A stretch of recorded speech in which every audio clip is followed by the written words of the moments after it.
আসসালামু আলাইকুম, welcome to my channel BD Shakil Hussain. কেমন আছেন সবাই? আশা করি আলহামদুলিল্লাহ সবাই ভালো আছেন। তো আমি আলহামদুলিল্লাহ ভালো আছি। তো বর্ষায় যে ফুল ফুটে সে ফুল ফুটছে কদম ফুল। আর দেখতে পাচ্ছেন আজকে আমি কদম ফুল গাছের ভিডিও করতেছি।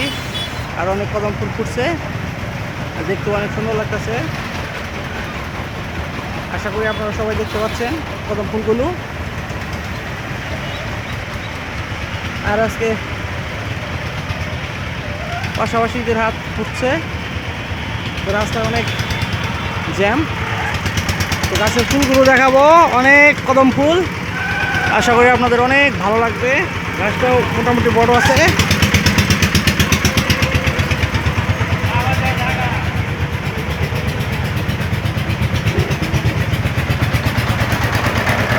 দেখতে থাকুন সবাই।